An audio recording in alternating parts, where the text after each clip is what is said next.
My world ended with the scent of smoke.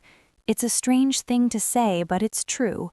Before the flames, my life was sunlight on pine needles and the quiet hum of a small, hidden pack. We were omegas, all of us, gentle healers, lore keepers, and peace weavers. We thought our secrecy was our shield. We were wrong.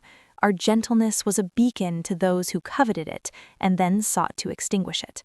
I remember the screams not as sounds but as vibrations in the earth, as a tearing in the very fabric of the air. I ran through the burning tree line, the embers falling like bitter snow, the howls of the Ravager pack hunting us down for sport. I didn't look back. I couldn't.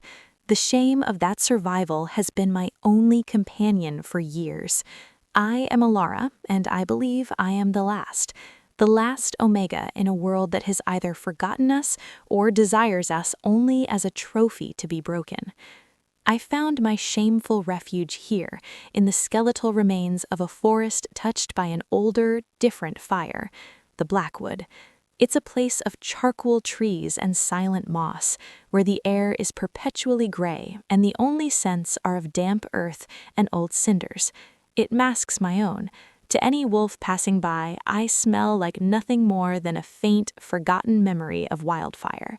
I am a ghost living in a tomb of trees.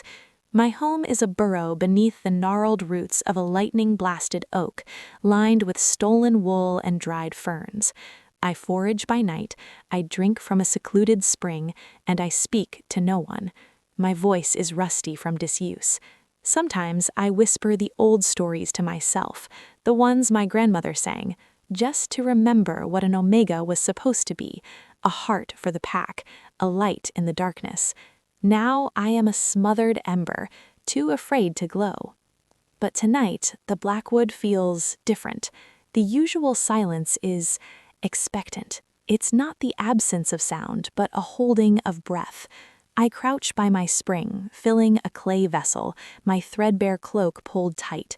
And then the wind shifts. It comes from the north, slicing through the usual scent of ash, and it brings with it a fragrance so powerful, so fundamentally other, that my knees buckle. I catch myself on the cold stone, my heart a frantic drum against my ribs. It is the scent of blizzard winds over untamed mountains, of deep ancient stone and cold, clear starlight, of sheer, unassailable power. It is an alpha's scent, but not just any alpha. This is a scent that speaks of dominion, of vast territories and countless wolves who bow not out of fear, but out of sheer, awe-inspired loyalty. My own Omega spirit, the one I have crushed and hidden for so long, gives a feeble, terrified flutter. It's a dormant part of me that recognizes its opposite, its counterpart, its destined other, and it is terrified. I scramble back to my burrow, my breath coming in sharp, silent gasps. I curl into the deepest shadow, pulling the scents of ash and loam around me like a cloak. He cannot find me. He must not. To be found is to be taken. To be taken is to have my last shred of freedom, my last piece of self ripped away. I've heard the tales, even in my isolation, of alphas who claim omegas as prizes, binding them not with love but with force, turning their gentle natures into servitude. My grandmother's stories spoke of true bonds, of alphas and omegas as two halves of a sacred whole, building legacies together. But the world that burned my pack did not believe in those stories. That world only believed in power, and this scent, it is power incarnate. The hours crawl by. The scent doesn't fade. It grows stronger, weaving through the ash of the Blackwood, a dominant, searching thread. He is nearby. He is searching. For prey? For trespassers? Or for something else? My mind races. Could he possibly be searching for an Omega? Could the legends of our near extinction have reached even a king? A fresh, cold dread pours through me. I am not just a survivor hiding from memory. I have become a relic, a rare thing to be collected. I bury my face in my knees. Please, let him pass. Let the ash hold. Let me be nothing. Then I hear it, not a howl, but the sound of movement, deliberate, heavy, graceful, a footfall that crunches charcoal and stone not with clumsiness, but with a weight that the earth itself acknowledges. He is at the edge of the clearing, my clearing. I don't dare look, I don't dare breathe. I make myself small, so small, praying to the moon I haven't seen in years to make me invisible. The footsteps stop. The immense presence fills the space, pressing against my senses even through the earth and roots. The scent of winter kings and stone pillars is now all I can smell. It drowns out the ash. It drowns out everything. And then, a voice. It is low. It is not a shout, but it resonates in my bones, deep and calm like the first roll of distant thunder. It speaks only 2 words, but they shatter my world all over again. "Little shadow," the voice says, with an eerie, gentle certainty. "Why do you hide from me?" My blood turns to ice. He knows. He sees. The game is over. The last Omega has been found. The sound of his voice rooted me to the spot. It wasn't a question that demanded an answer. It was a statement that peeled away my layers of hiding, my years of practiced nothingness, with unbearable ease. I couldn't move. I couldn't speak. I simply remained curled, a frozen knot of fear in the dark, hoping against all reason that if I stayed perfectly still, he would decide I was just a rock, a trick of the shadows. The silence that followed was worse. It was a listening silence. He was waiting, a creature of such immense power, waiting for a ghost to answer. The absurdity of it almost broke my paralysis. Slowly, so slowly, I turned my head just an inch.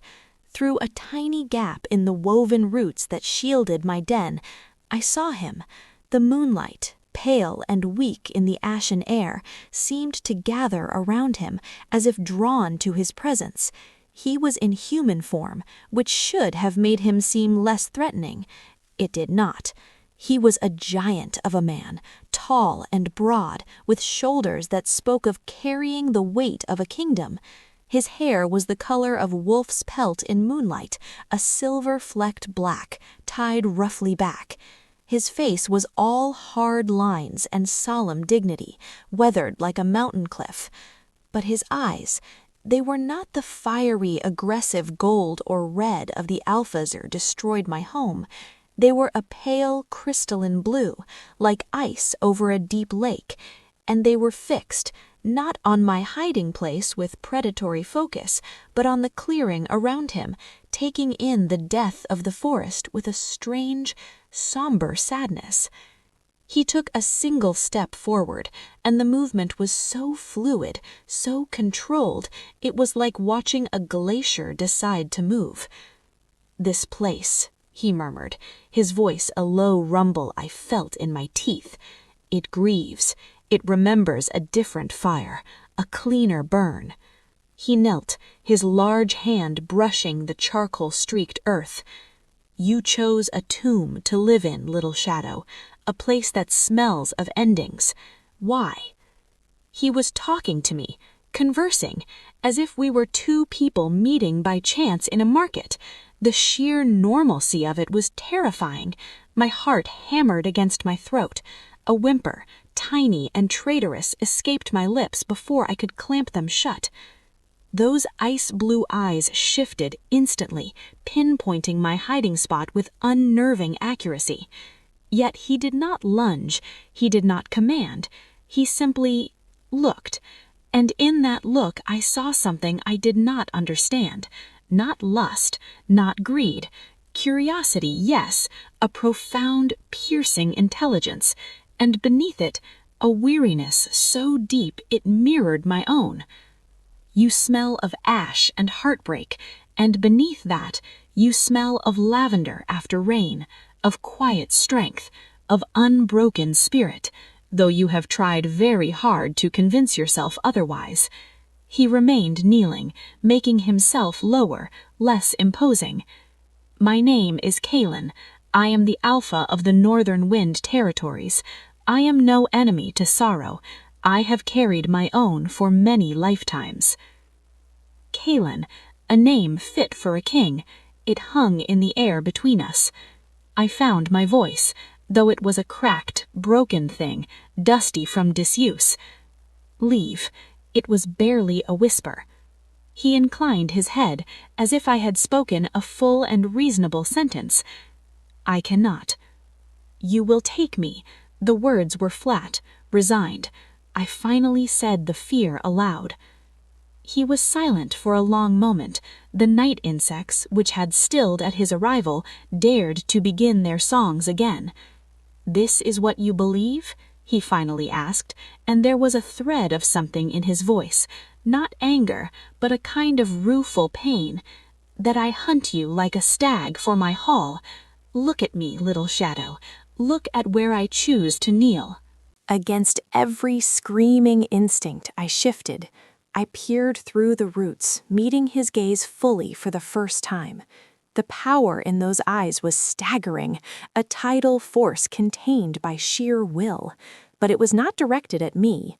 It was simply there, and in its depths I saw no lie.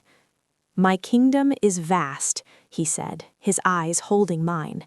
"Its people are strong, its walls are high, but it has no heart. It has strength, but no gentleness.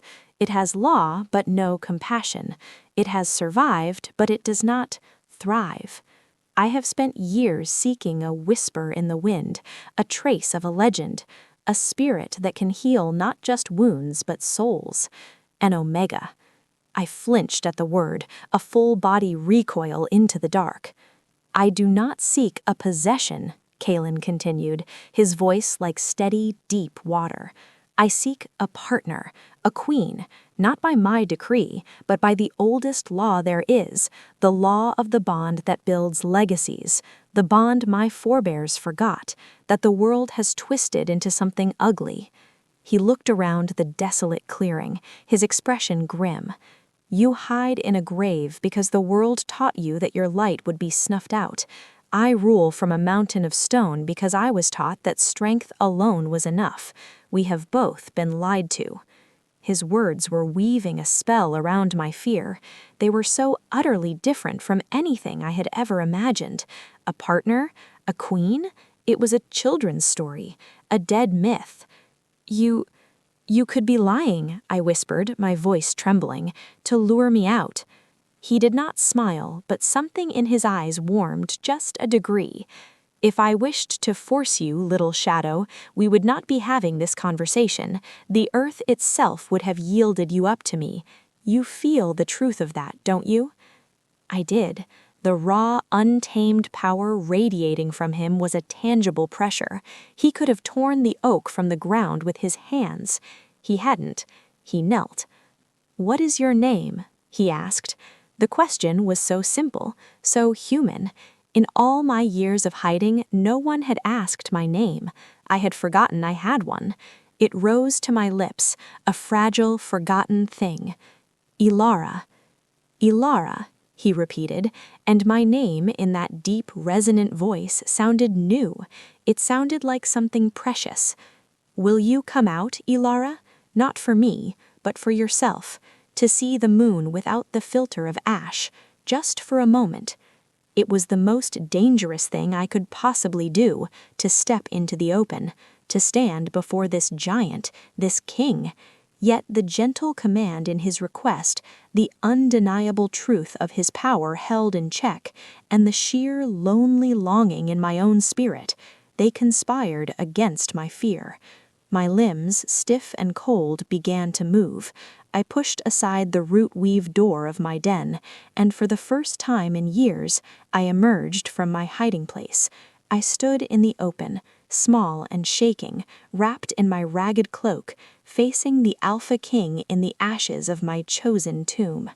He did not rise. He remained kneeling, looking up at me, and the reverence in that gesture stole the air from my lungs. He saw me, not a prize, not a tool. He saw me, and in that moment I knew nothing would ever be the same again. The last Omega was no longer hiding, she was seen. Standing before him was like standing at the base of a sacred mountain. The sheer scale of him, even kneeling, was overwhelming. The cold night air bit through my thin clothes, but I couldn't shiver. I was locked in place, a rabbit caught in the steady, calm gaze of a wolf who had decided not to pounce. The moonlight felt too bright, too exposing. Every instinct shrieked at me to bolt, to dive back into the familiar, safe darkness of my burrow. But his eyes held me. Those pale blue eyes held a universe of patience and a quiet sorrow that echoed my own. "You are even more than I dreamed," Kaelen said, his voice a low hum that vibrated in the stillness. He didn't move, didn't reach for me. He simply observed, as if memorizing the lines of a long-lost constellation. "The stories speak of Omega light. I thought it was a metaphor. I was wrong." His words washed over me, confusing and unsettling. Light? I was a creature of shadow and cinder. I felt no light. I felt bare, scraped raw, and terrified. I pulled my cloak tighter, a futile shield. "There is no light here," I managed to say, my voice barely audible. "It died with my pack, in the fire." Kaelen's expression shifted, the solemn lines of his face deepening. "Fire does not destroy light, Elara. It transforms it. It tempers it. What you carry is not the fragile glow of a candle. It is the enduring radiance of a forged star. You just cannot see it because you have been looking at your reflection in ash." He finally moved, but only to slowly rise to his feet. I took an involuntary step back, my breath catching. He stopped his ascent, holding a hand out, palm open and empty, in a universal gesture of peace. "I will not come closer.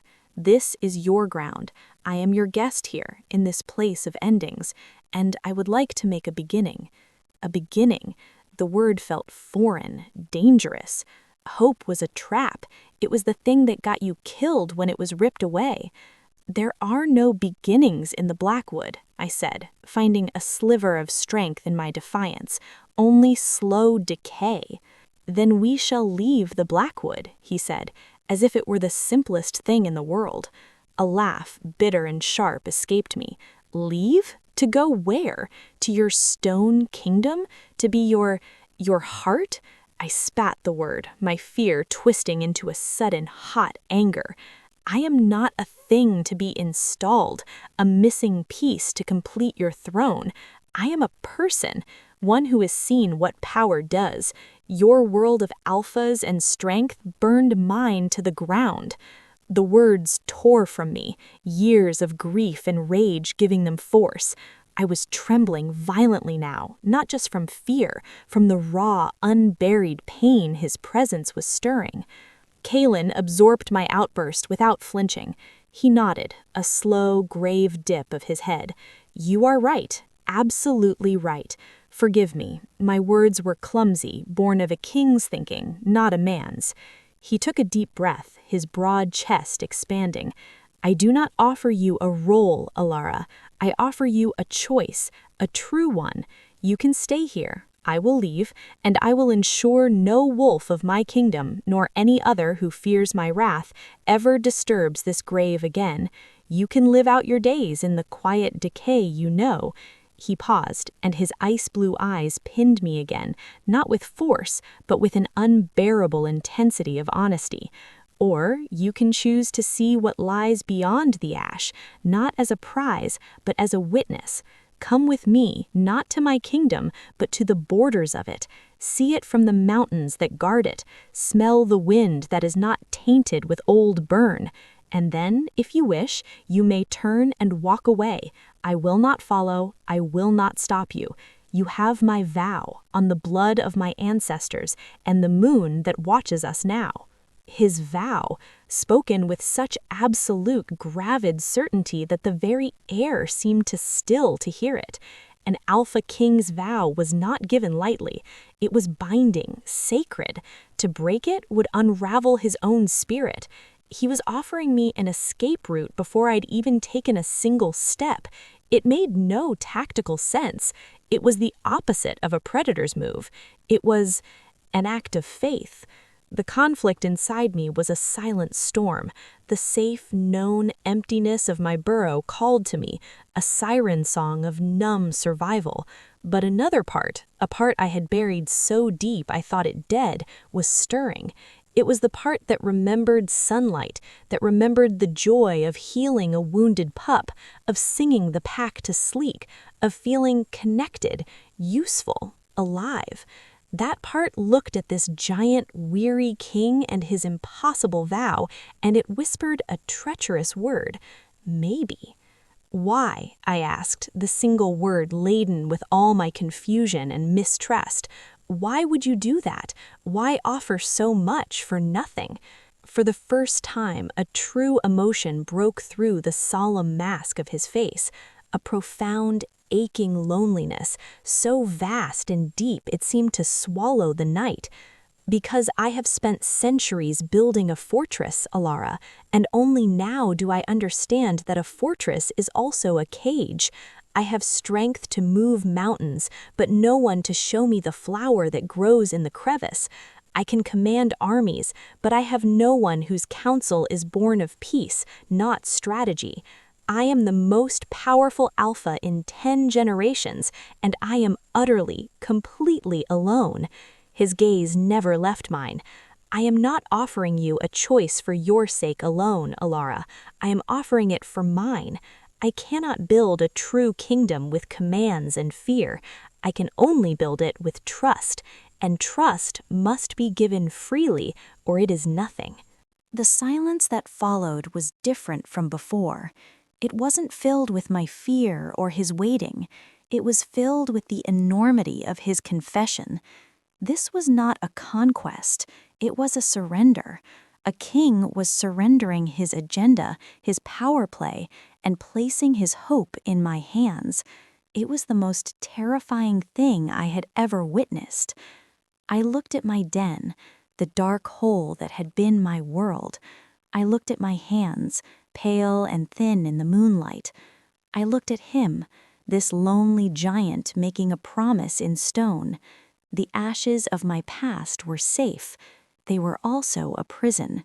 The future was a terrifying void, but for the first time it was a void that contained a sliver of light, a possibility of something other than shame and hiding. My voice, when it came, was small, but it did not shake. I will come to the mountains. I will see the wind, and then I will decide. Kaelen closed his eyes for a moment, as if in silent thanks to the moon.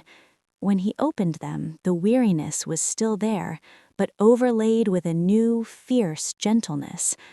Then we have a beginning, Elara, a small, fragile one, and it is enough.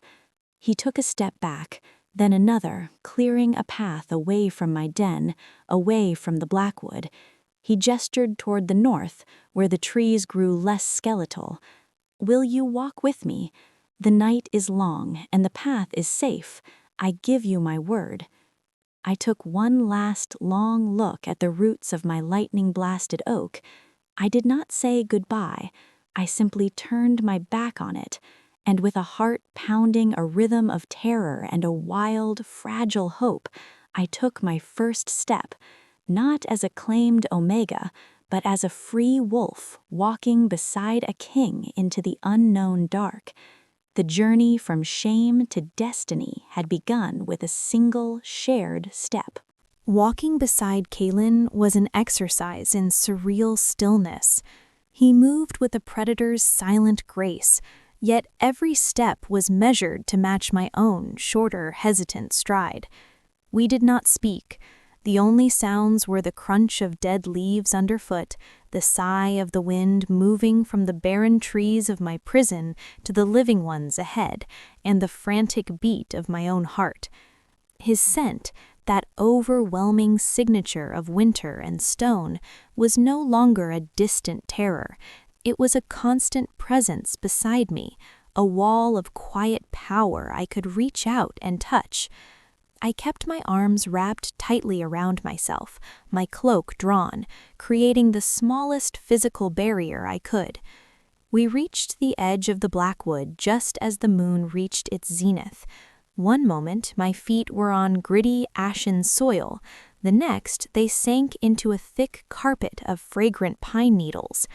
I stopped dead. The air, it was different. It was alive. It carried the sharp, clean scent of pine resin, the damp richness of moss, the sweet hint of night-blooming flowers. It was cold, but it was a clean cold that invigorated the lungs, not the clinging, suffocating chill of the ash-choked woods. I breathed in, deeply, involuntarily. It was the first full breath I had taken in years that didn't taste of despair. "The whispering pines," Kaelen said, softly, his voice blending with the rustle of the boughs above. "They mark the northern border of my territory. They say the trees remember every promise ever made beneath them, and they whisper them to the wind to keep them alive." I looked up. The canopy was so thick it obscured the moon, but fragments of silver light danced through, painting dappled patterns on the forest floor. It was beautiful, a crushing, aching beauty that made my eyes sting.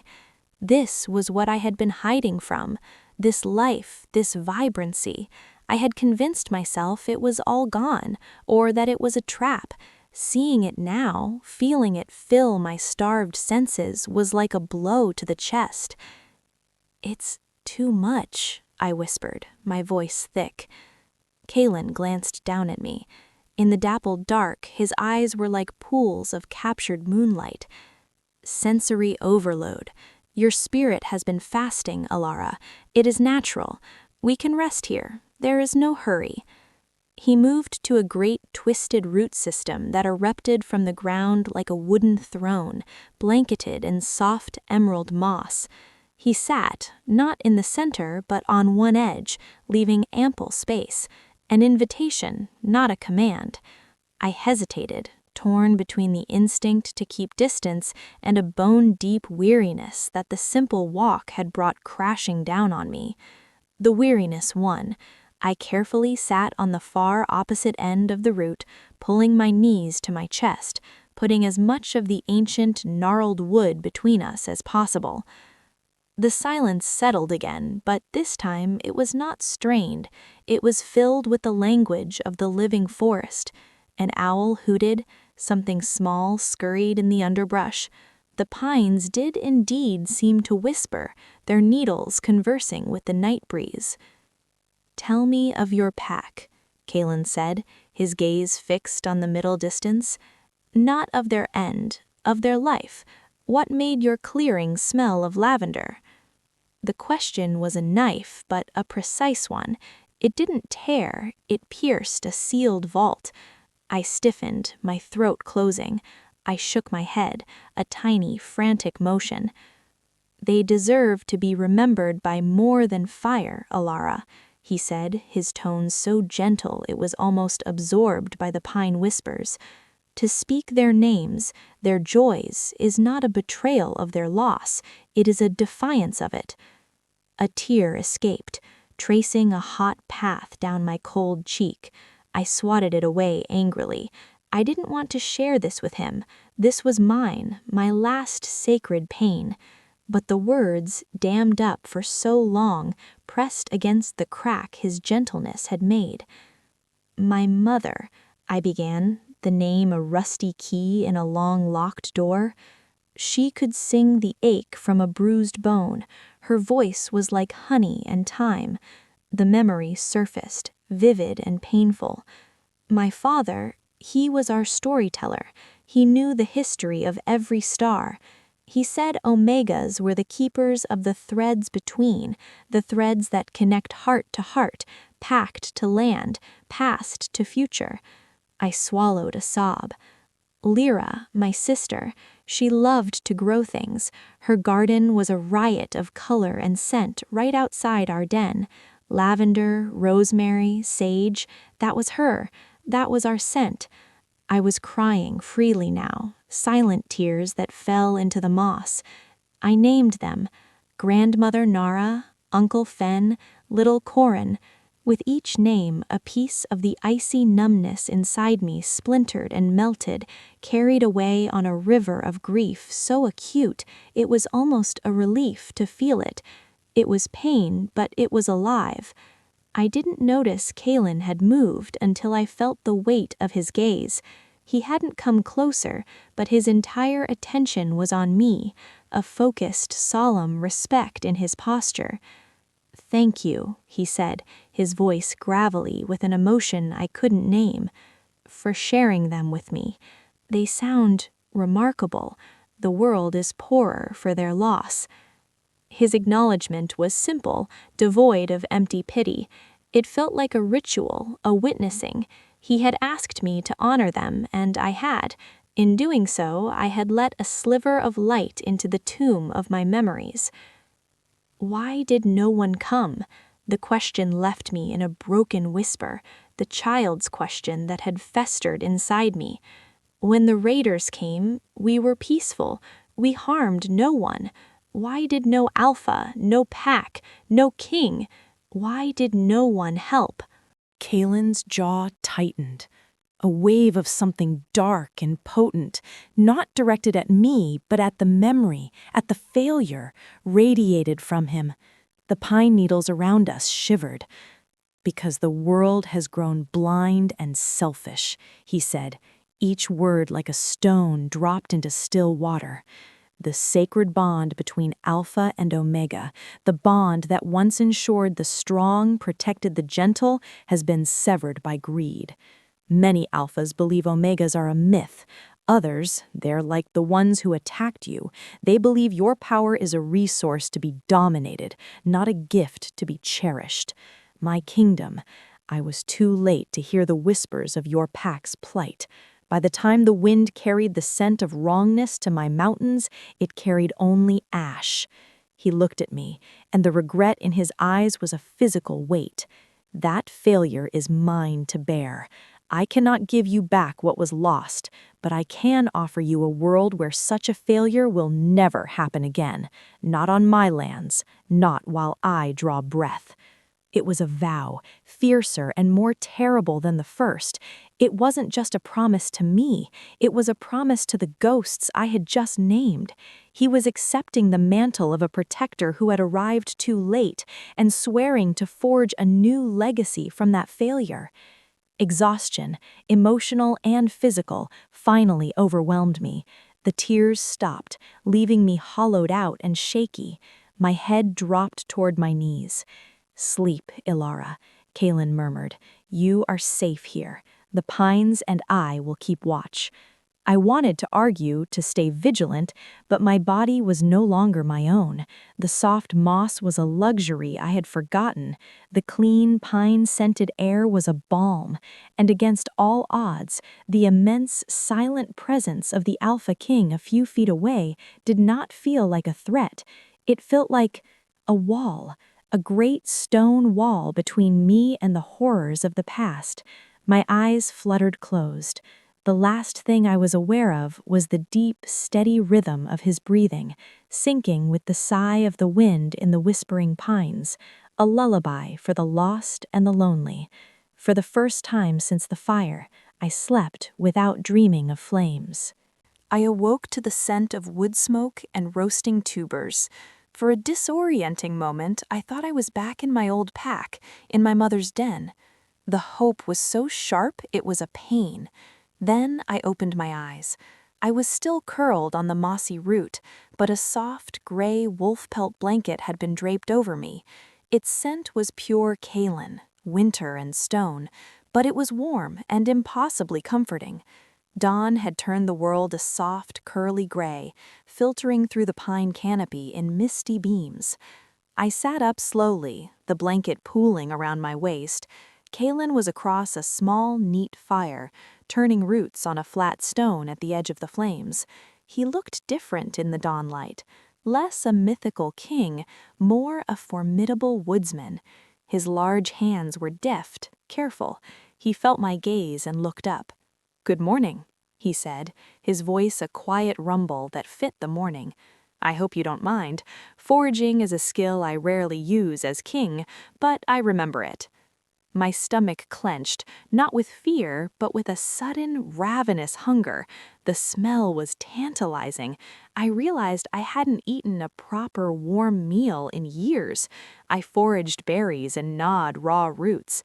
This was civilization. I simply nodded, unsure of what to say. He handed me a broad, clean leaf holding 2 of the roasted tubers, their skins crispy and fragrant. Our fingers did not touch. I took it, murmured a thanks, and bit into one. The flavor was incredible, earthy, sweet, and warm, spreading life through my cold insides. I had to force myself not to devour them like a wild animal. "We will reach the high pass by midday," he said, eating his own share with a measured pace. "The view from there, it is my favorite in all the territories. It is where I go when the weight of the crown feels like a physical burden. The mountains have a language, Elara. They speak of patience, of endurance, of time that makes the struggles of kings and wolves seem very small indeed. I think you should hear it before you see my hall, my people, before you make any decision." I listened, chewing slowly. He wasn't trying to impress me with the grandeur of his city or the might of his rule.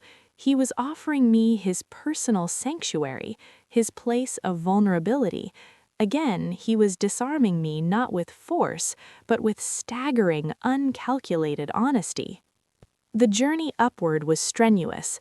The path grew steeper, rockier.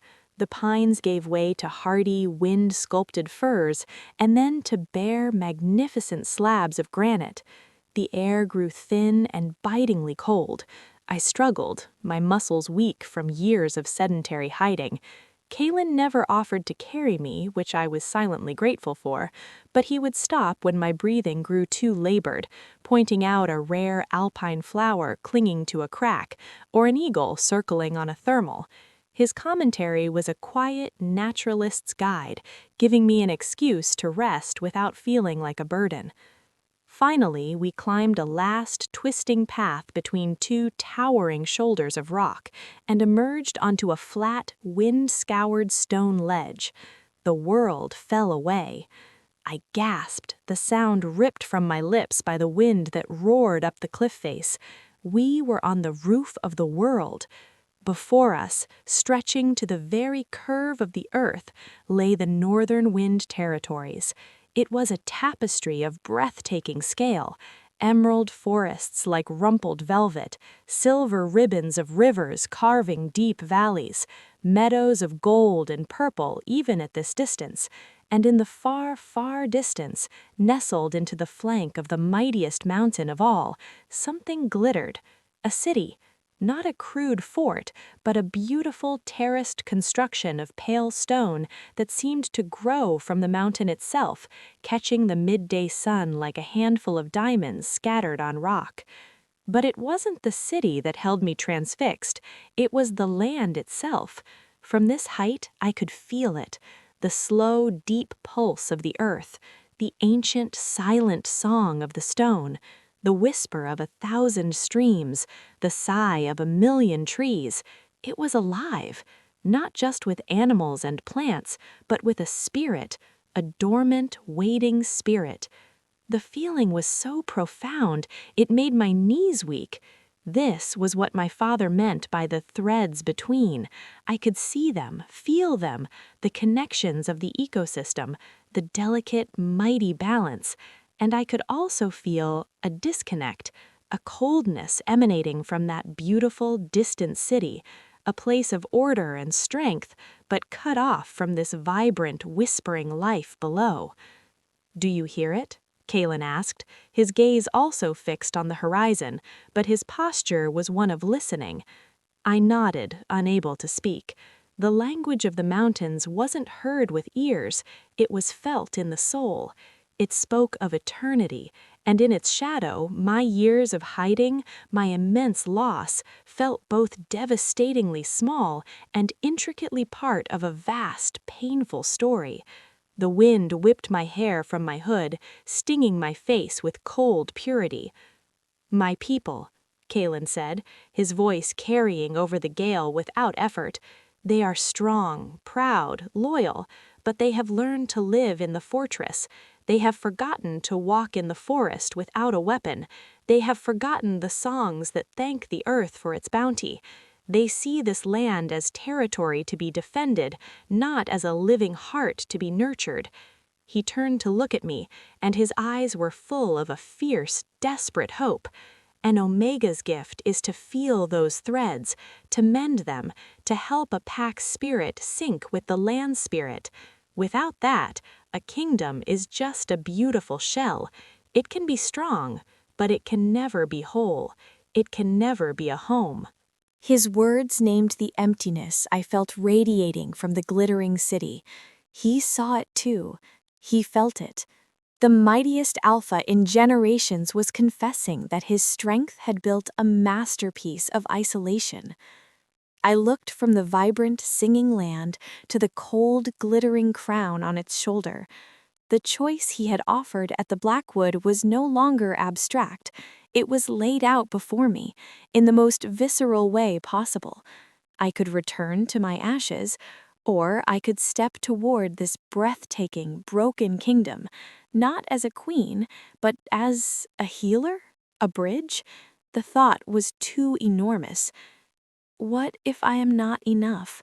The question was a plea torn from the deepest part of my shame. What if my light, as you call it, is too broken, too dim? What if I cannot mend what is missing? Kaelen's expression softened into something unbearably gentle. Elara, look at this mountain. It has been scarred by glaciers, cracked by earthquakes, weathered by 10,000 storms. Is it not still magnificent? Is its song not still true? Broken things are not worthless. Often they are the most powerful because they understand the value of wholeness. He took a single step closer, not to crowd me, but to be sure I heard his next words over the mountain's roar. I am not asking you to be enough for a kingdom. I am asking you if you would be willing to try, with me. We are both broken in our own ways. Perhaps together we can learn how the pieces fit. The wind howled, carrying his proposition into the vast sky. He was offering a partnership of the wounded, a shared endeavor, not a rescue. I stared at the distant diamond city. Fear screamed at me to run, to go back to the quiet, predictable decay. But a new, fragile voice was rising in me, nurtured by the pine-scented sleep, the shared grief, the mountain's timeless song. It was the voice of the Omega I was born to be. It was quiet, but it was no longer silent. I turned from the vista to look up at him, meeting his glacial blue eyes. I will come to your city, I said, my voice steady, carried on the high-altitude wind. I will see. I will try. It wasn't a surrender to fate, it was an agreement to walk the next part of the path, and on his solemn, weathered face, I saw the dawn of something that looked like the beginning of peace. The descent from the high pass was a journey into a different kind of awe. As we drew closer to the mountain city, its scale became truly intimidating. The Fortress of the Dawn, Kaelen called it. The name was beautiful, but the reality was imposing. Walls of seamless, pale granite rose from the living rock, towering and smooth. Gates of ancient, dark ironwood stood open, but they looked like they could close against a siege in a heartbeat. Guards, large and stern in polished gray leathers, stood at attention. As we passed, their eyes, full of disciplined curiosity and sharp assessment, flicked to me. I felt like a speck of dust on a pristine marble floor. But the most unnerving thing was the silence. After the vibrant sounds of the wild forest and the roaring language of the mountains, the city was hushed. The streets were clean and orderly, the buildings beautiful in their severe geometric way. Wolves went about their business with efficient purpose. There was no laughter spilling from courtyards, no children shrieking in play, no idle chatter in the market stalls. There was a low murmur of commerce and duty, but it was subdued, respectful. It was the sound of a well-oiled machine, not a living, breathing community. Kaelen walked beside me, a palpable force of nature contained by stone corridors. The people bowed their heads as he passed, a gesture of deep respect, but not one of joyful connection. They saw their king, their protector, their unwavering law. Did they see the man who loved the language of mountains? I doubted it. We climbed a wide, spiraling ramp that led to the heart of the fortress, the Great Hall. The doors, twice the height of 5 men, were carved with depictions of wolves under the moon, of battles won, of mountains enduring. They swung open without a sound. The inside stole what little breath I had left. It was a cavern of stone, illuminated by high, narrow windows that let in shafts of austere light. The floor was a mosaic of onyx and quartz, depicting the constellations. Pillars carved like giant trees held up a vaulted ceiling lost in shadow. And at the far end, on a day of black obsidian, sat a throne. It was not ornate, it was a single, massive piece of milky white quartz, shaped by nature, not tools. It was the most powerful seat I had ever seen, and it looked unbearably, profoundly lonely. "This is where I rule," Kaelen said, his voice echoing faintly in the vast space. He did not sound proud, he sounded resigned. I walked forward slowly, my soft boots making no sound on the precious stone floor. I felt microscopic. The hall was meant to impress, to humble, to command awe. It did all those things, but it also chilled me to my core. This was the heart of his kingdom? This silent, beautiful tomb? "Where is the hearth?" I heard myself ask, the words echoing oddly. "The hearth?" Kaelen blinked, as if the question were in a foreign tongue. "The hearth," I said, turning in a slow circle, my omega senses stretching out, searching for the warmth I felt on the mountain, and finding only polished cold. "The place where stories are told, where meals are shared, where the young are comforted and the old are honored. Where is the smell of baking bread? Where is the pile of furs for a tired scout to collapse into? Where are the herbs drying from the rafters?" My voice gained strength, not with accusation, but with a dawning, devastating understanding. "This is a throne room, Kaelen. It is not a home." He stared at me, and I saw the truth of my words hit him like physical blows. His shoulders, usually so straight under the weight of duty, slumped a fraction. "A home," he repeated, the words sounding foreign and wistful on his lips. He looked around his magnificent hall as if seeing it for the first time. I never thought. Strength required a strong seat. Order required clean lines. I built a fortress to keep my people safe. I did not think to build a hearth to keep them warm. The admission hung in the silent, cold air. The mighty Alpha King who could command the very rock had forgotten the fundamental need for a simple fire. My fear of him, which had been steadily transforming into a complex tangle of other emotions, now twisted into a sharp, aching pity. This man was not just lonely, he was lost in his own creation. At that moment, a side door opened. A tall, severe-looking woman with silver-streaked black hair and eyes the same pale blue as Kaelen's entered. She wore robes of dark gray, and her gaze swept over me with the efficiency of a general assessing a new terrain feature. There was no hostility, but no warmth either, only calculation. "My king," she said, her voice crisp and clear, "you have returned. The council awaits your report on the eastern border." Her eyes flicked back to me. "And we were not informed of a guest." "Lyra," Kaelen said, his voice regaining some of his formal timbre. "This is Elara. She is my guest, and under my personal protection. She is to have the freedom of the fortress, and is to be treated with the utmost respect. This is not a request." Lyra's eyebrows rose almost imperceptibly. She gave a curt, precise bow. "Of course, my king. Welcome, Elara." Her tone was perfectly polite and utterly empty. "Shall I have the chambers in the West Tower prepared? They are suitable for guests." I could feel it. The West Tower was doubtless far from the heart of things, a polite place to store an unexpected, puzzling variable. Kaelen opened his mouth, likely to command something else, but I spoke first. "Thank you, Lyra," I said, forcing my voice to be calm, to not quiver in this enormous, intimidating space. "The West Tower sounds adequate. I needed distance. I needed a space, any space that was not this overwhelming hall, to process the tsunami of sensations and realizations." Kaelen looked at me, a question in his eyes. I gave a tiny, almost imperceptible nod. "Let it be this way for now." He understood. "Very well," he said to Lyra. "See to it. I will join the council shortly." Lyra bowed again and gestured for me to follow her. As I turned to leave the cavernous hall, I glanced back at Kaelen.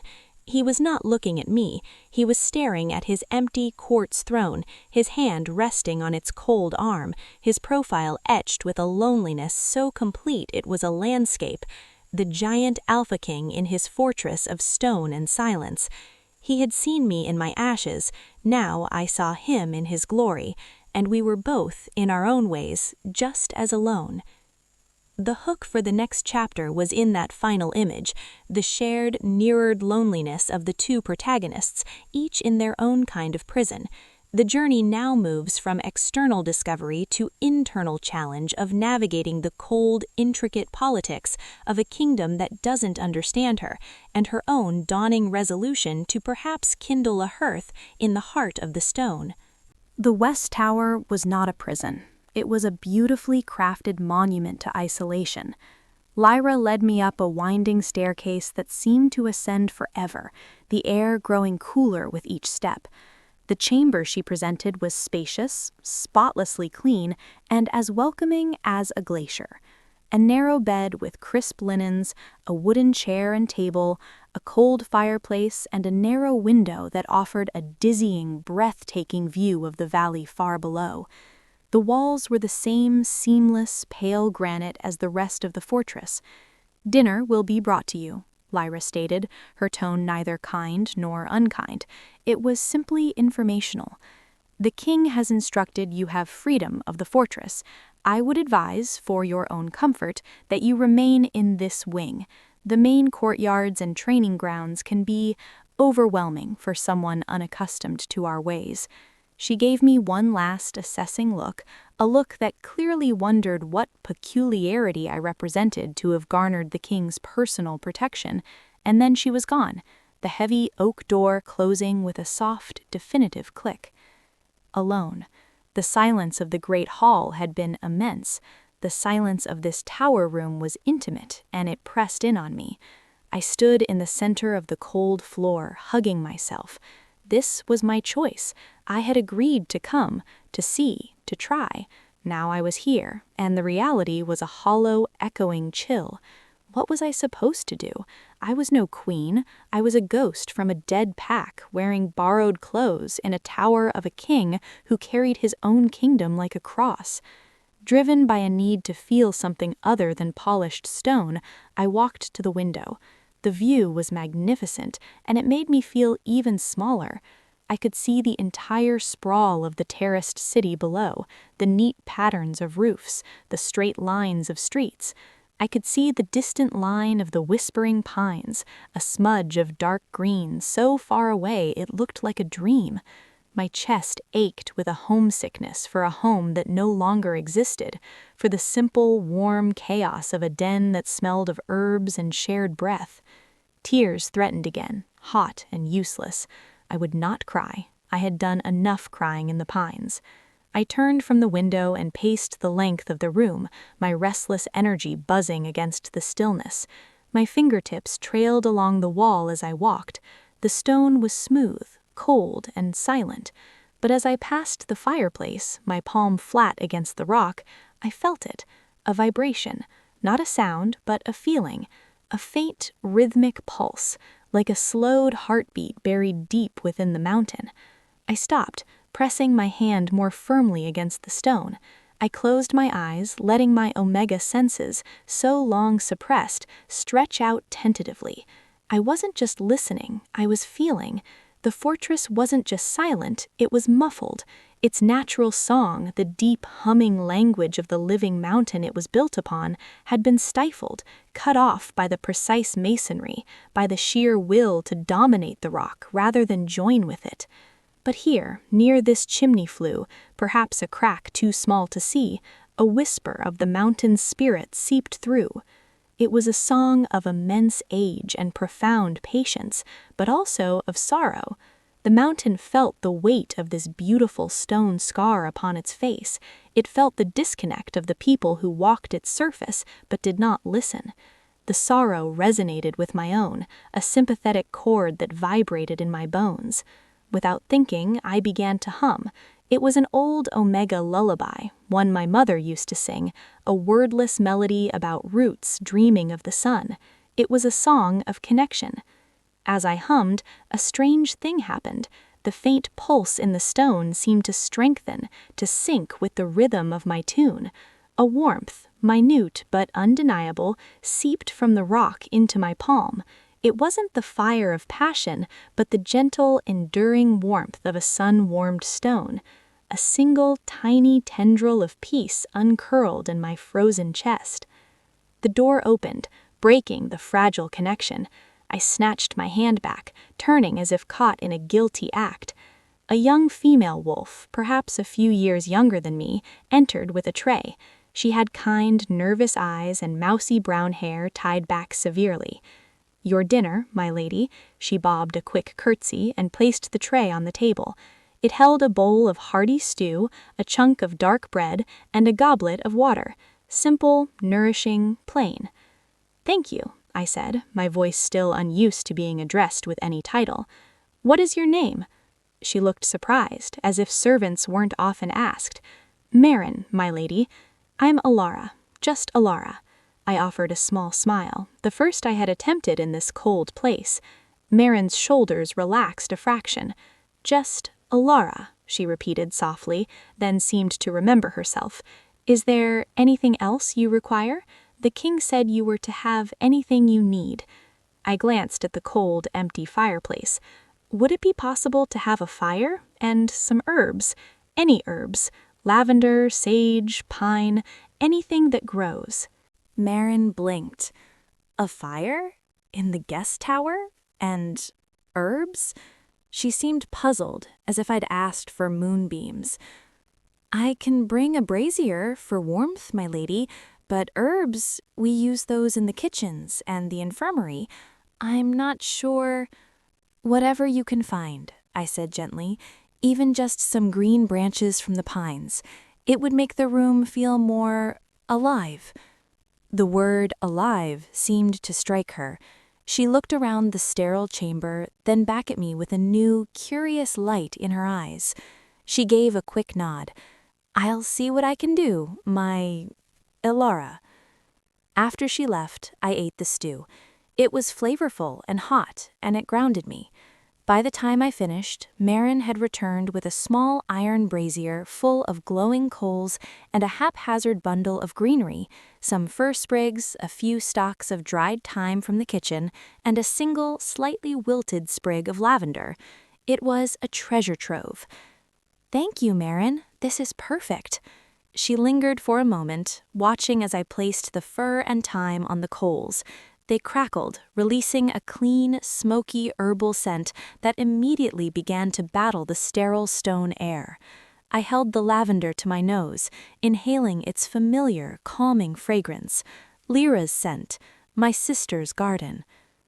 "It smells like before," Marin whispered, her eyes wide and suddenly wistful. "Before?" I prompted softly. "Before the fortress was like this," she said, gesturing vaguely.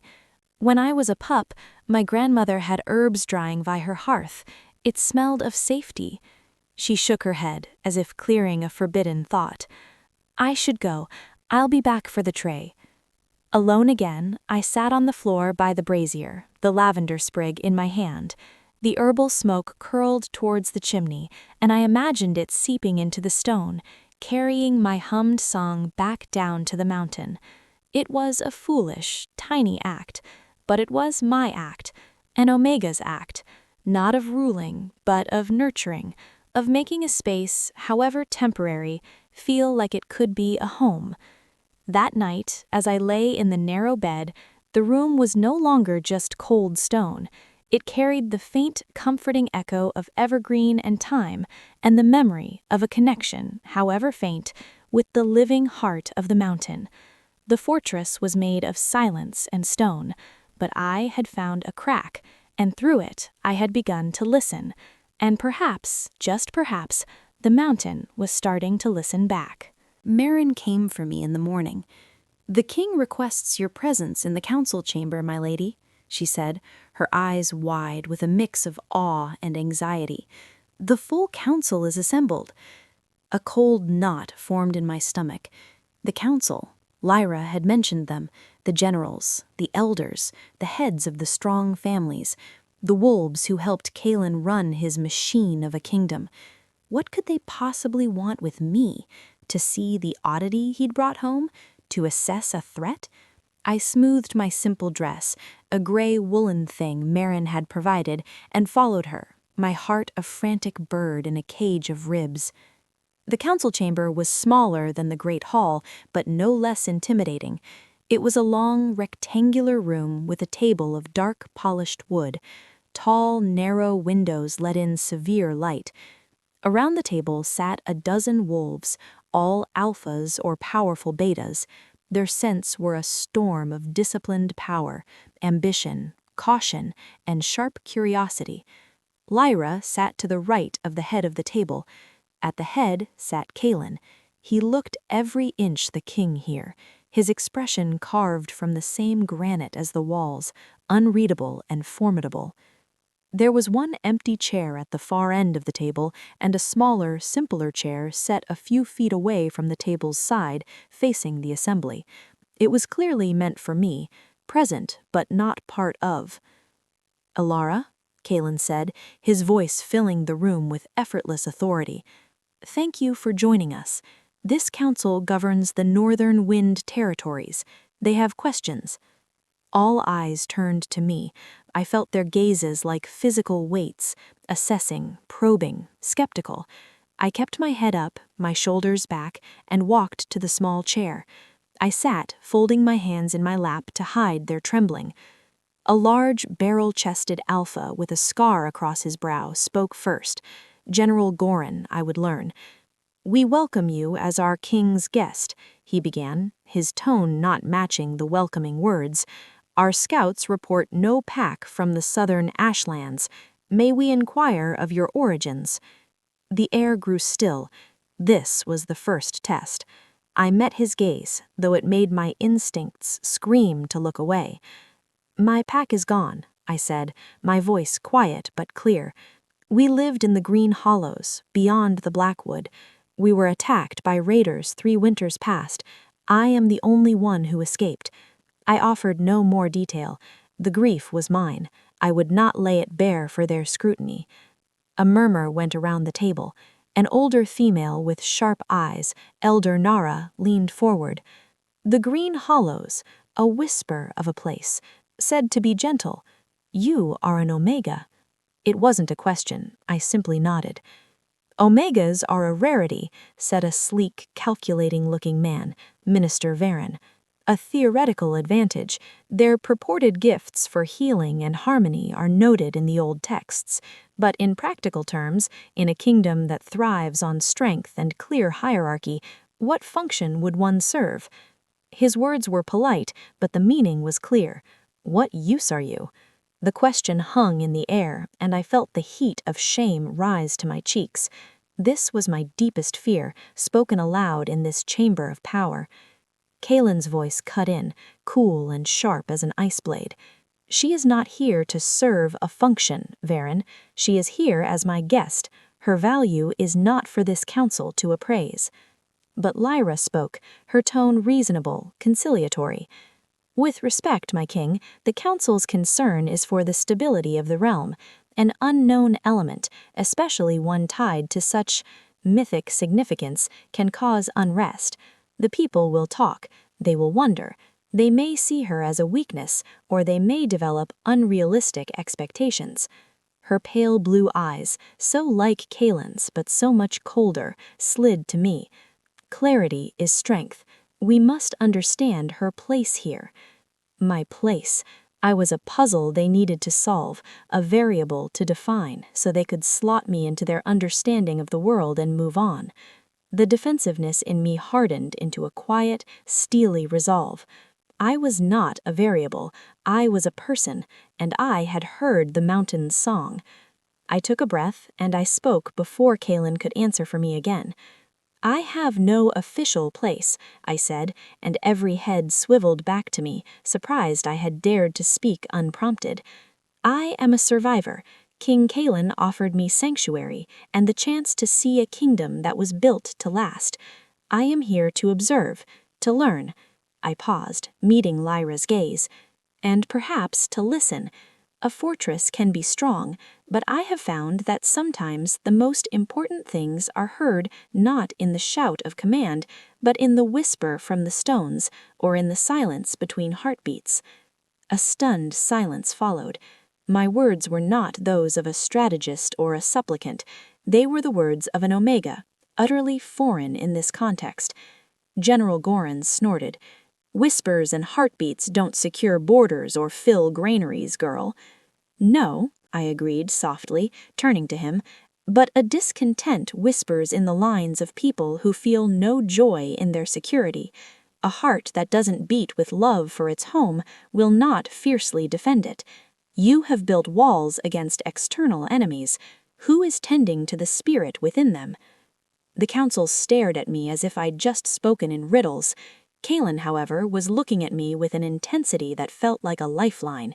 In his eyes, I saw not approval, but a fierce, proud recognition. Minister Varen stabled his fingers.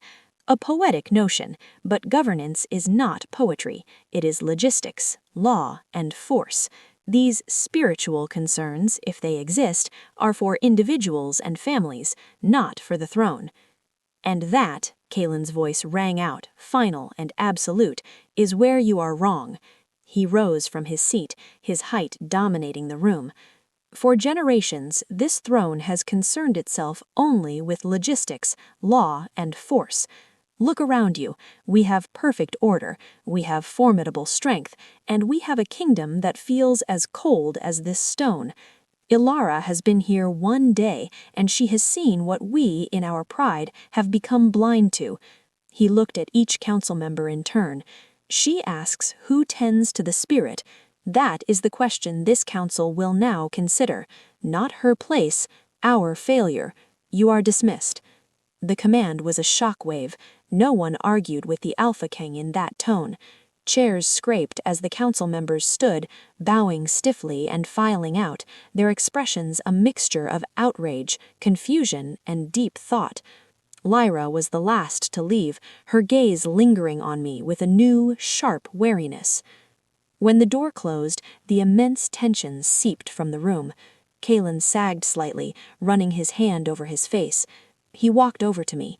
I am sorry, he said, his voice now thick with fatigue. I did not mean for your first day to be an inquisition. I stood, my legs shaky.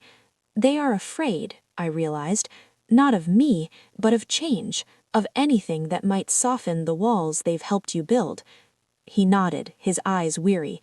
You saw them, you understood them better in one meeting than I have in decades of councils. You spoke of the spirit within the walls. You named the sickness I could only feel. He reached out, as if to touch my arm, but stopped himself, his hand falling back to his side. You were magnificent. His praise warmed me, but the encounter had left me drained. I merely spoke the truth I felt. They will not accept it.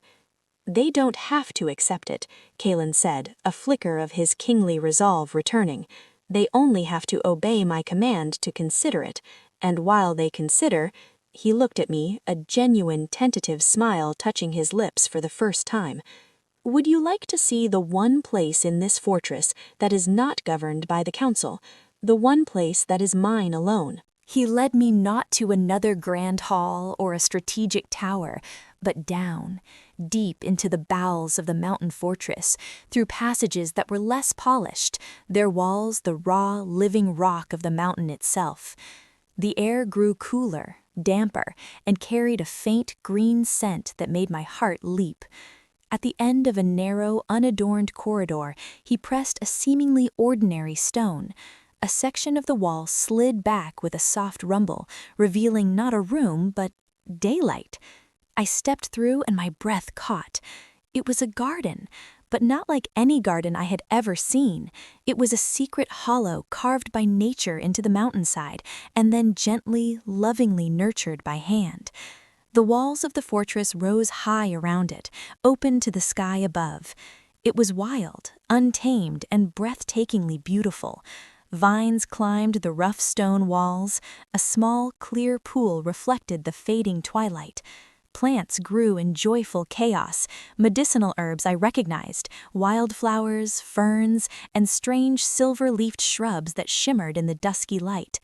The air was rich with the scent of damp earth, blooming night jasmine, and life. This is... I couldn't finish. I walked forward slowly, as if entering a sacred temple. Kaelen followed, his usual imposing presence seeming to shrink in this space, becoming part of its quiet peace. "My mother's," he said, his voice hushed. "She was from a line that remembered the old ways. She said a king needed a place where he was not a king, but just a wolf. A place to remember that strength grows from life, not just from stone." He gestured around. "I have tried to tend it, but my hands are better suited to wielding swords and sealing treaties. I keep it alive, but I cannot make it sing, not as she could." I understood.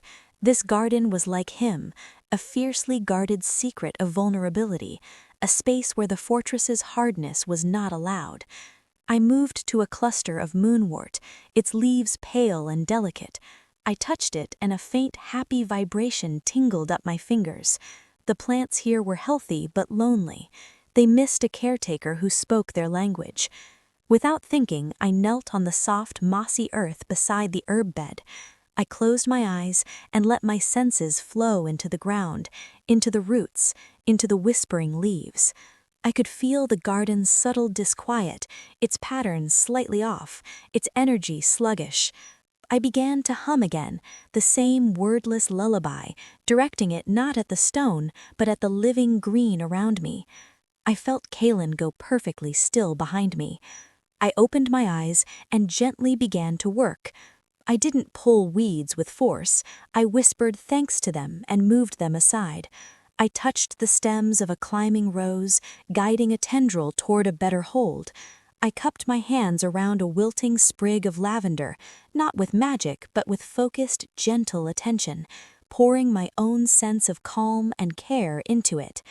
As I did, the faint golden connection I'd felt in my tower room flickered around my fingertips, visible only as a shimmer in the twilight air. The garden seemed to sigh. The leaves perked up, the scents deepened, the very air grew warmer, softer. It was a subtle change, but to an Omega's senses, it was a symphony. When I finally sat back on my heels, the twilight had deepened into proper dusk. The first stars were peeking through the opening above. I felt drained, but it was a good drain, like after a day of honest, fulfilling work. I felt useful. I turned to find Kaelen sitting on a stone bench, watching me. The look on his face was of utter, reverent awe. There were no walls there, no king, no alpha. There was just a man seeing a miracle he had only dreamed of. You made it sing," he began, his voice rough with emotion. "It wanted to," I said simply, brushing dirt from my hands. "It just needed someone to listen to the tune." He rose and came to stand beside me, looking at the revived lavender. "This is what you meant, in the council chamber. This is the spirit, this connection. It's not poetry, it's as real as these stones." He looked at me, his ice-blue eyes glowing in the dark. "Elara, I have built an empire of stone, but you could help me grow a kingdom of living things, not by command, but by this. by care. His words painted a vision that both thrilled and terrified me. It was too big. I am one person, Kaelen, and I am not strong in the way your council understands. You are strong in the only way that matters. You have the strength that heals, that binds, that grows. My strength can break a siege. Yours can prevent one by giving people a home worth defending. He knelt in the moss before me, just as he had in the blackwood, but this time there was no ash, only life. Do not answer now, but know this: I do not see a function. I do not see a symbol. I see a partner. I see the heart my kingdom lacks, and I will wait for as long as it takes for you to decide if you can ever see the same.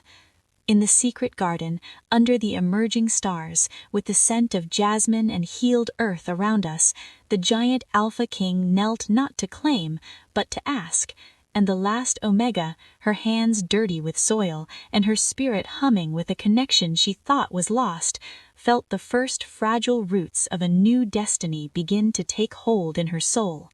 The fortress had its council, its laws, its walls, but here, in the hidden heart of the mountain, a different kind of treaty was being whispered into being, one made of moonlight, melody, and the courage to grow something new. The days after the council meeting and the revelation of the garden settled into a fragile new rhythm. The fortress did not suddenly warm. The council's skepticism was a palpable chill in the corridors. But I had found my cracks in the stone. My small room now always held the scent of herbs from the garden, which Marin, now my shy but devoted ally, helped me replenish. And I had the garden itself, my sanctuary, a living, breathing proof that another way was possible. Kaelen was true to his word. He did not pressure me. He was often buried in the business of kingship, but he would send for me in the evenings, not to the throne room, but to the garden. There we would walk in silence, or he would ask me questions, not about strategy, but about things that baffled him. Why does the southern terrace feel so desolate, even in the sun? Or, the pups in the nursery are so quiet. Is that Ronald? He was learning to see his kingdom through an Omega's senses, and I was learning the immense, wearying weight he carried. It was during one of these walks that the summons came. A breathless young page found us. "My king, my lady, there's been a rockfall in the lower quarries. Several are injured. The healers are overwhelmed." Kaelen's face instantly shifted from contemplative to commander. "Bring the injured to the main infirmary. Mobilize all able-bodied betas to assist." He began striding for the entrance, then stopped, turning to me. The question in his eyes was clear but unvoiced. He would not command this. My stomach clenched. The infirmary, the heart of pain and urgency. The thought of all those strange wolves, their pain and fear. But beneath my own fear, a deeper instinct stirred. The healer's instinct, the one my mother had nurtured. I nodded once. "I will help." The fortress infirmary was a place of stark efficiency. Stone shelves held neatly labeled tinctures and bandages. Cots were lined in precise rows. It smelled of antiseptic herbs and blood. The head healer, a stern-faced beta named Torvin, was barking orders, his hands moving with competent speed as he set a broken arm. He glanced at me as I entered, his eyes narrowing for a fraction of a second before returning to his work. A curiosity, not a colleague. I stood for a moment, overwhelmed by the sharp scent of pain and the low groans of the injured. Then I saw him, a young guard, barely more than a pup, lying on a cot by the wall. His face was pale, beaded with sweat, and he clutched a bloody bandage around his forearm. His eyes were wide with shock and fear. No one was attending to him yet. I moved to his side. "May I see?" I asked, my voice soft. He looked at me confused, then nodded mutely. I gently peeled back the bandage. It was a deep, jagged gash, full of stone dust, clean but angry, painful. I could feel the throb of his agony, the chill of his shock. This was not like tending plants. This was raw, messy, and human. I placed my hands on either side of the wound, not touching it. "What's your name?" I asked, holding his gaze. "Kaelen," he stammered. "Take a deep breath, Kaelen. Look at me, not at the cut." I closed my own eyes, pushing past my fear. I reached for the quiet hum inside me, the connection to life I'd felt in the garden. I imagined it not as a song for growing things, but as a soothing light, a warm golden balm. I poured that feeling down my arms, through my hands, directing it into his torn flesh. I wasn't healing him. True healing takes time and the body's own work. But I could soothe, I could encourage, I could be a channel for peace. A soft, golden warmth faintly visible began to glow from my palms. Kaelen's sharp gasp made me open my eyes. The terror was gone from his face, replaced by stunned wonder. "The pain, it's fading," he whispered. "It's warm." The inflammation around the wound seemed to lessen, just a fraction. The bleeding slowed to a seep. The stark whiteness of his knuckles relaxed. I took a clean bandage from a nearby table and began to wrap it with practiced hands I didn't know I still possessed. "The healers will give you something for the infection and it will need to be stitched," I said quietly, "but the worst is over. You were very brave." I felt a presence behind me. I turned to see Torvin standing there, his sharp eyes taking in Kaelen's calm face, the neatly wrapped bandage, the residual fading glow in the air. His professional skepticism warred with the evidence before him. "An Omega's palliative touch," he stated, his voice gruff. "I've read of it, thought it was legend." He looked from Kaelen to me. "Can you do it again?" I looked at the other injured. The fear was gone, replaced by a sudden, fierce certainty. Yes. For the next hours I moved from cot to cot. I did not set bones or administer potions. I did what only an Omega could. For the man with cracked ribs, I eased the sharp stab of each breath. For the woman in shock, I poured warmth into her icy fingers until her shivering stopped. I held the hand of an older quarryman as Torvin reset his dislocated shoulder, my presence a steady anchor that kept his panic at bay. The golden glow became a familiar sight in the dim room, a silent, gentle counterpoint to the harsh reality of injury. I did not speak much. I listened, to their pain, to their whispered thanks, to their stories. "My boy will be waiting. The stone just gave way. Thank you, lady, it doesn't feel so lonely now." With each wolf I touched, a thread connected, fragile but real. I was no longer a mythic symbol in a tower. I was the one who brought the calm in the storm. Exhaustion pulled at me, deep and spiritual. This work drained a different part of me than physical labor, but it was a good drain, a purposeful one. As I finished soothing the last of the minor injuries, I looked up. Kaelen stood in the doorway. He had been there for some time, I realized, watching. His kingly mask was gone. In its place was an expression of such raw, vulnerable pride that my breath caught. He saw the sweat on my brow, the slight tremor in my hands, and the quiet, reverent looks the injured and the other healers were giving me. He walked over, his steps slow. He didn't speak to the room. He spoke only to me, his voice for my ears alone. "You wear no crown of gold or gemstones, Elara," he murmured, his eyes tracing the lines of fatigue on my face. "But I see a crown being woven for you today, one made of ivy and gratitude, of whispered thanks and mended peace. It is a heavier crown than mine, for it is worn on the heart, not the head, and it is more beautiful than any treasure in my vault." His words settled into my soul, warmer than any golden light I had summoned. He saw me, not as a solution to a problem, but as a person doing what she was born to do. The last Omega was not just hiding or being protected, she was healing. As I left the infirmary with him, leaning slightly on the strength he offered just by being near, I knew the news would ripple through the fortress. The council would hear of it, Lyra would analyze it, the people would whisper about the king's strange guest who glowed with kindness. But in that moment, none of it mattered. I had found my function, not as they defined it, but as I did.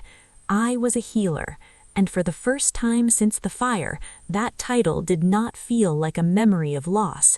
It felt like the first true note of a new song, the song of a kingdom that might one day have a heart that beat in time with the king's strength. And I was beginning to hum the tune. The ripple became a wave. Word of the healing in the Hall of Stone, as some were calling it, spread through the Fortress of the Dawn like morning mist. Whispers followed me now wherever I went, no longer just curious or wary, they carried new tones. Awe, hope, a desperate kind of curiosity. Wolves I didn't know would bow their heads as I passed, not just because I was the king's guest, but because of what they had heard. Mothers with fretful pups looked at me with longing. Old warriors with old aches watched me with a speculative gleam. I was becoming a symbol, despite Kaelen's wishes and my own. And symbols are dangerous things. Kaelen's protection was a fortress within the fortress. He assigned a discreet but ever-present guard, a massive silent beta named Bren, to shadow my steps when he could not. My freedom was not curtailed, but it was now chaperoned by his concern. I understood, but it chafed. I had spent years in the ultimate isolation. Now I was never alone, and the attention was a different kind of cage. It was Elara who found me one afternoon in the library, a vast, silent room of scrolls and treatises on law and warfare. I was searching for anything on old Omega traditions, anything that could guide me. She moved as silently as a shadow, materializing at the end of the aisle I was in. "Elara, the king is in meetings with the Eastern envoys. I thought you might appreciate some company that isn't quite so looming." She gestured slightly behind me, where Bren stood like a carved statue by the door. I closed the scroll I was holding. "Thank you, Elara. I'm just researching." She glided closer, her eyes scanning the titles around me. "Omega lore, a fascinating, if obscure, subject. It must be difficult having so little of your own history to guide you." Her tone was smooth, almost sympathetic. "The king is quite taken with reviving these old ways. It is a noble sentiment, but sentiment is a fragile thing upon which to base a kingdom's future." There it was, the council's skepticism delivered with velvet precision. I met her pale blue gaze. "Healing a wound isn't sentiment, Elara, it's practicality. A wolf in less pain is a wolf who can return to duty sooner. A calm heart is less likely to make a reckless mistake." "A fair point," she conceded with a slight nod, "on an individual level. But on the scale of a kingdom, stability comes from predictable systems, not miraculous touches." She paused, choosing her next words with care. "The people are starting to look to you, Elara. They see something in you that they miss, hope. But hope, when it is placed in a person and not in the sturdy laws of the realm, can quickly turn to dependency or disappointment." A chill that had nothing to do with the library's cold stone crept down my spine. "I am not asking them to depend on me. I am only trying to help where I can." "Of course," she said, her smile not reaching her eyes. "But intent and perception are different beasts. My concern, and the council's, is that your presence, however well-meaning, is creating a distraction. The king's focus is divided. The people's loyalties are being subtly redirected. In times of peace, perhaps this is a harmless novelty. But we do not live in a world of perpetual peace. Our enemies watch. They see a king bringing a rare Omega into his stronghold. They will see it as a vulnerability, or as a prize worth seizing." Her words were like needles stitching a tapestry of dread in my mind. She was framing my very existence as a threat to the kingdom's security. The old shame whispered, "See, you bring only danger." "What are you suggesting?" I asked, my voice barely above a whisper. "Only that you consider the broader landscape," Elara said, her tone gentle, almost motherly. "The king sees the heart you could bring. I must look at the body of the kingdom, and the wolves who would tear it apart to get to that heart.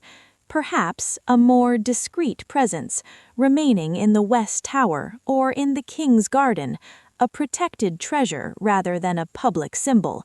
She leaned in slightly. "For your own safety as much as for the kingdom's." It was a polite suggestion of a return to gilded isolation, to make me safe by making me invisible again. The thought made my soul revolt. Before I could form a reply, a commotion echoed from the hallway, raised voices, the clatter of armor. Lyra's head snapped toward the sound, her body tensing. Bren immediately stepped forward, placing himself between me and the library entrance. A moment later, a young, frantic guard appeared in the doorway. "Commander Lyra, a skirmish at the south gate, rogues from the wastelands, trying to breach the lower terraces." Lyra was instantly transformed from political operative to military commander. "Sound the alarm, seal the inner gates, I'm on my way." She turned to me, all pretense of gentle counsel gone. "Bren, get her to the royal quarters, now, do not stop for anything." And she was gone, moving with lethal speed. Bren's hand was firm but not rough on my arm. "This way, my lady, quickly." As he hurried me through the labyrinthine corridors, now echoing with the bellows of alarms and the running of soldiers, my mind raced. Rogues, the wastelands. Lyra's words echoed. They see it as a vulnerability, or as a prize worth seizing. Was this because of me? Had my presence, my visibility drawn them like scavengers to a scent? We turned a corner into a less frequented passage, dimly lit by widely spaced torches. Suddenly, Bren shoved me behind him, his sword singing from its scabbard. A figure detached itself from the deep shadows of an alcove, not a rogue in rough pelts, but a wolf in the gray leathers of the fortress guard. His eyes, however, held a feral, hungry light that had nothing to do with loyalty. "The Omega," he hissed, his gaze locking onto me over Bren's shoulder. "Traitor," Bren growled, and the clash of their swords filled the narrow space. I pressed myself against the cold wall, terror a metallic taste in my mouth. This wasn't a random breach, this was a targeted strike. Someone inside the fortress was part of it. "He wants the Omega." The words were a spike of ice in my heart. Bren was a formidable fighter, but the traitor was desperate and skilled. Their struggle was vicious and silent except for the grunts and clash of steel. I saw my chance. As the traitor lunged, Bren parried, forcing him back a step, directly past me. Acting on an instinct older than fear, I didn't run. I reached out and placed my hand on the traitor's armored shoulder.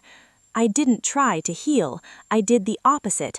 I focused all the fear, the shock, the disorienting chaos of the alarm bells, and I pushed it into him, a concentrated burst of dissonance. He screamed, a short, sharp sound of pure psychic agony.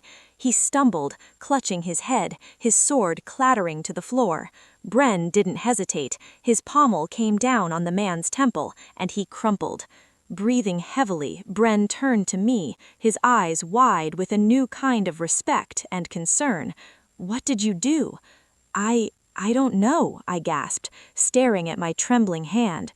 I had never used my gift that way. It felt unclean, violent, but it had worked. The sounds of fighting elsewhere in the fortress were dying out. The breach had been contained, but as Bren quickly guided me the rest of the way to Kaelen's secure quarters, the truth was crashing down on me. Lyra was right. I was a target. My presence was a vulnerability. But hiding would not change that. The wolves who craved power would always seek to exploit the gentle or steal them. The attack wasn't my fault, but it was my reality. Kaelen found me there minutes later, his armor blood-spattered, his face a storm of fury and fear. When he saw I was unharmed, the storm in his eyes broke into a relief so profound it shook him. He crossed the room in 2 strides, pulling me into an embrace that was neither possessive nor romantic, but one of sheer, desperate gratitude. He held me as if I were the last ember in a frozen world. "They came for you," he said into my hair, his voice ragged.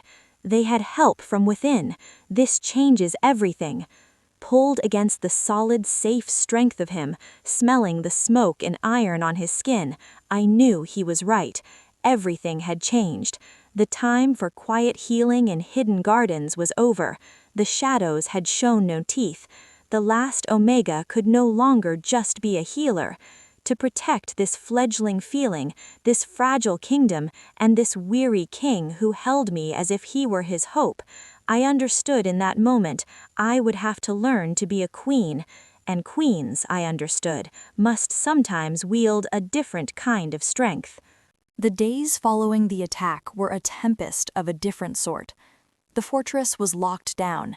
The traitor guard, under intense interrogation, revealed little, only that he'd been promised untold wealth by a mysterious intermediary to deliver the Omega. The rogue attack had been a diversion. It was a professional, cold-blooded operation that spoke of a powerful, hidden enemy who knew the value of what Kaelen sheltered. The council meetings were no longer about my function, they were war councils. Lyra's earlier warnings now carried the grim weight of prophecy, and she wielded them not with smugness, but with a fierce, pragmatic urgency. The fortress, she argued, must become truly impregnable. My movements must be restricted for my own safety and the kingdom's stability.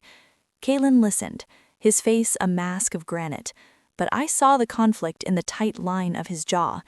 To follow her counsel was to put me back in a gilded cage, to admit that the world was too dark for the light I represented.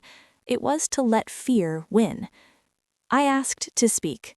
The room fell silent, every eye hostile, concerned, curious, upon me. I was still the girl from the ashes, but I was also the one who had stopped an assassin with a touch. "Locking me away will not remove the target," I said, my voice clearer than I felt. "It will only tell our enemy that they have succeeded in frightening us. It will tell your people that the hope they've begun to feel is too fragile to be allowed in the light." I looked at Lyra. "You spoke of dependency, but there is a difference between dependency and unity. I do not want your people to depend on me. I want to stand with them. A fortress's strength is in its walls, but a kingdom's strength is in the spirit of those who live within them. That spirit is now awake. Do not ask me to help you put it back to sleep." Kaelen's eyes burned into mine from the head of the table. Pride and a fierce, tumultuous love shone there, unconcealed. General Gorin, of all people, was the first to break the silence. He cleared his throat. "The girl, Elara, has a point. My soldiers fought harder to secure the lower terraces knowing she was tending our wounded within. They weren't just defending stone, they were defending something worth defending." He used the word awkwardly, as if it were a new tactical concept. The debate raged, but the axis had shifted. It was no longer if I stayed, but how. Later, in the secret garden, under a blanket of stars, Kaelen found me.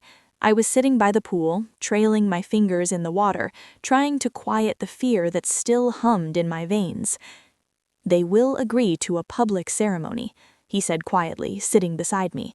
"A formal recognition of your status as a protected ally of the crown.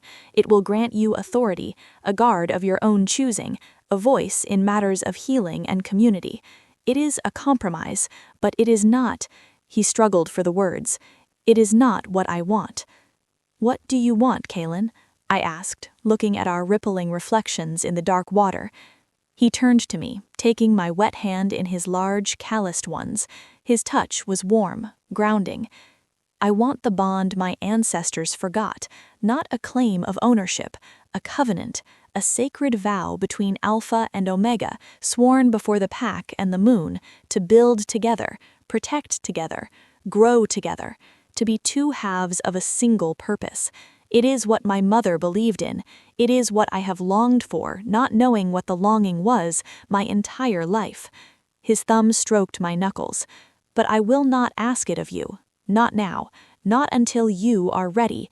Not until you choose it freely, without shadow or fear pressing upon your heart. Even if that day never comes, I will still protect you, still value you. My want does not command your will." Tears blurred the stars in the water. Here was the ultimate offering, not a crown forced upon my head, but a partnership laid at my feet. He was giving me the one thing I thought I'd lost forever, a true, uncoerced choice about my own destiny. I thought of the wounded guard Kaelen's grateful smile, of Marin's whispered confidences, of the mountain's song and the garden's sigh, of the terrible, clarifying fear in the corridor and the solid safety of his arms afterwards. I thought of the lonely king on his court's throne and the broken Omega in her ash-filled den. We were two jagged pieces, and in his quiet, patient, mighty presence, I felt my own edges begin to soften, not to break, but to find where they might fit. I pulled my hand from his and turned to face him fully. I placed that same hand over his heart, feeling the strong, steady beat beneath my palm. "I am still afraid," I confessed, my voice trembling but true, "of the enemies, of the responsibility, of failing. But I am more afraid of going back to the silence, of refusing this chance to make something whole." His breath hitched. He covered my hand on his chest with his own, holding it there. "I do not know how to be a queen, but I know how to listen. I know how to heal. I know how to care for growing things, and I am beginning to understand how to stand my ground." I looked into his glacial blue eyes, seeing the reflection of the starlit sky and my own determined face. "I cannot promise I will be enough, but I can promise I will try, with you. So Kaelen, Alpha King of the Northern Wind, I choose to try." For a moment there was no sound but the trickle of the garden's spring and the wild drumming of my own heart. Then a smile broke across his face, a sunrise over a frozen peak, transforming his weary majesty into something radiant and young. He didn't kiss me, he didn't sweep me into a dramatic embrace. He brought my hand, still over his heart, to his lips, and pressed a single, fervent, reverent kiss to my knuckles. It was a seal, a promise, a beginning. "Then we will try together, Elara," he vowed, his voice thick with emotion, "and we will build a kingdom not just of stone and law, but of hearths and healing, a kingdom where the last Omega is not a hidden shame, but a celebrated heart, and where the Alpha King is not a lonely guardian, but a partner in a song that will echo for generations." That night, under the witness of the ancient stars and the secret singing garden, the last Omega and the giant Alpha King did not complete a bond. They wove the first unbreakable thread of one. It was not a claim made in passion, but a covenant sworn in hope, and it was stronger than any fortress wall, for its foundation was not fear, but the fragile, fearless courage of a choice freely made. Our story was no longer about hiding or claiming, it was about raising, and we would raise it together, from the ashes into the dawn.